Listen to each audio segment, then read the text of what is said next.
प्रेम कथा। डॉक्टरी की परीक्षा पास करने के बाद मेरी नियुक्ति मसूरी के सरकारी अस्पताल में हुई। छुट्टी के दिन भीषण ठंड के कारण मेरा चित्त ठीक नहीं था, इसलिए बदमिजाजी से चिंता का पहाड़ लिए एक बस में बैठ गया जो मैदान की ओर जा रही थी। परंतु बस में आई तकनीकी खराबी के कारण मुझे रास्ते में उतरना पड़ा। उस समय मेरा मन कभी लौटने को तो कभी बस के ठीक होने तक रुकने को कहता। तभी मुझे देवदार के वृक्षों के बीच से आते हुए प्रकाश में एक अद्भुत सा मकान दिखा। वहां से आती किसी लड़की के गाने की मधुर आवाज ने मेरा मन मोह लिया। वहां पहुंच गया। मकान को घेरे मक्का के खेतों में एक लड़की भुंटे तोड़कर टोकरी में डाल रही थी और लोकगीत गा रही थी।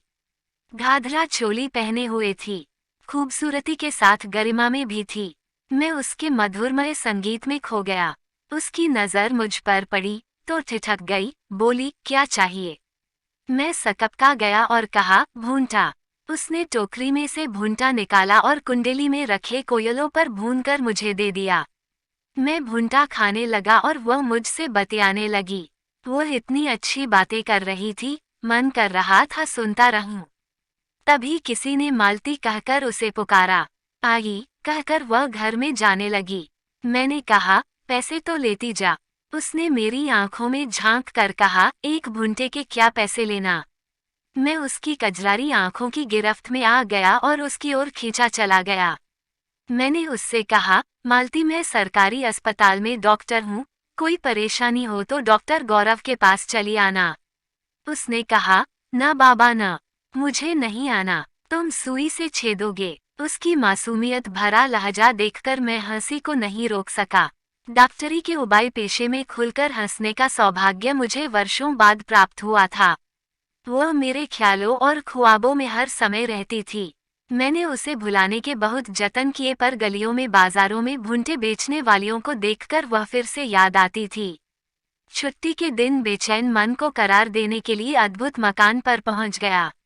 मकान बंद था। भुंटे के पेड़ों को भेड़ें चर रही थी। दूर तक वीरानी छाई हुई थी। तेज हवा में अजीब सी आवाजें चारों ओर गूंज रही थी, कभी गाने की कभी बजाने की। मैंने नानी को कहते सुना था, खंडहर नुमा मकान में प्रेत आत्मा रहती हैं, जो गीत गाकर लोगों को आकर्षित करती हैं। मुझे लगा डॉक्टर गया काम से, पर नानी का गुर काम आ गया। हनुमान चालीसा पढ़ता हुआ कार तक पहुंच गया। दूसरे दिन एक एनजीओ के निमंत्रण पर मैं देहरादून जा रहा था। वहां स्लीप पैरालिसिस बनाम भूत प्रेत विषय पर एक सेमिनार अटेंड करना था। रास्ते में मौसम के मिजाज बिगड़ गए। तूफानी वर्षा और भूस्खलन होने लगा। मैं न आगे जाने न पीछे जाने की स्थिति में था। मैं एक बस स्टॉप पर अपनी गाड़ी में शरण लिए हुए था। भूख प्यास से मेरा बुरा हाल था, नींद से मेरी आंखें मिच रही थी। अद्भुत मकान यहाँ से पास ही में था। तभी आकाशीय विद्युत की चमक में मुझे मालती दिखी। उसने मुझसे कहा, प्रियतम, मेरे साथ चलो, तुम्हें सभी सुख प्राप्त होंगे।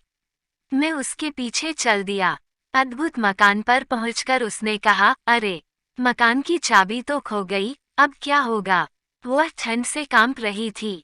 मैंने अपना ओवरकोट उतारकर उस पर डाल दिया। उसने मुझसे कहा, तुमने भुंटे बेचने वाली से प्यार किया है, तुम्हें पता लगेगा मैं वह नहीं हूँ, तुम मुझे छोड़कर चले जाओगे। मैंने कहा, मालती, तुम्हारे गाने की आवाज ने मेरा मन मोह लिया है, तुम क्या हो, इससे मुझे कोई लेना देना नहीं है। उसने कहा, मैं कैसे भरोसा करूं? मर्द औरत को रिझाने के लिए झूठ का सहारा लेते हैं। यदि तुम मुझसे प्यार करते हो तो जो मैं कहूंगी वह करोगे। कहकर देखो, पहाड़ से छलांग लगाओ। उसके कहते ही मैं पहाड़ से कूद गया। गिरते समय मैंने माँ को चीख कर पुकारा, जिससे मेरी आंख खुल गई। मेरा दिल बुरी तरह धड़क रहा था। मैंने कार के शीशों से इधर उधर देखा, कार वही खड़ी तूफान से हिल रही थी। इसका मतलब मैं कहीं गया ही नहीं था और यह सारी घटना स्वप्न में हुई थी। दूसरे दिन मैं सेमिनार में पहुंचा। सभी को अपना अपना कोई भयावह अनुभव सुनाना था। मैंने अपना कल का अनुभव सुनाया। भूत प्रेत में विश्वास करने वाले पक्ष ने एक स्वर में कहा, मालती प्रेत आत्मा थी, आपको हनुमान चालीसा ने बचाया। डॉक्टर पक्ष का उत्तर था, इसे स्लीप पैरालिसिस कहते हैं। यह एक ऐसी अवस्था होती है जिसमें इंसान के दिमाग व शरीर के बीच तालमेल नहीं रहता। व्यक्ति भीतर से सचेत होता है पर शरीर को हिला नहीं पाता। यह अवस्था कुछ सेकंड या कुछ मिनटों तक रह सकती है। हालांकि यह स्थिति गंभीर नहीं है पर बार बार होना परेशान कर सकती है। सेमिनार समाप्त होने के बाद मैं अपनी कार स्टार्ट कर रहा था, तभी एक डॉक्टरनी आई जो हुबहू मालती लग रही थी। उसने मुझसे कहा, सर आप मुझे रास्ते में ड्रॉप कर दे तो बहुत मेहरबानी होगी। औपचारिक बातचीत के बाद उसने कहा, डॉक्टर गौरव, सेमिनार में आपने कहानी सुनाई तो पल भर को मुझे लगा आपने वास्तव में पहाड़ से छलांग लगा दी। रास्ते भर वह लगभग मौन रही। फिर एकाएक चिल्लाई, रुको रुको, मेरा घर आ गया। मैंने तेजी से कार के ब्रेक लगाए। अद्भुत मकान सामने था। मैं चलने लगा तो उसने हंसते हुए कहा, डॉक्टर गौरव, आप बिना चाय पिए चले गए तो मालती को प्रेत आत्मा ही समझते रहेंगे। मैं डरता हुआ उसके पीछे हो लिया। घर में पुराने जमाने का फर्नीचर था पर करीने से लगा हुआ था। दीवारों पर चित्रकारी और किवाड़ों पर नक्काशी ईसा युग जैसी थी। छतें खपरल की थीं। हॉल में आतिशदान सुलग रहा था। कमरों में झाड़ फानूस लटक रहे थे। वो मुझे एक मोंढे पर बिठाकर खपरल नुमा कमरे में चली गई। कुछ समय बाद लौटी तो वही घाघरा चोली पहने हुए थी जो उसने मेरी पहली मुलाकात के दिन पहनी थी। उसके हाथों में एक ट्रे थी जिस पर अंग्रेजों के जमाने का एक टी सेट था जिसमें चाय और केक था।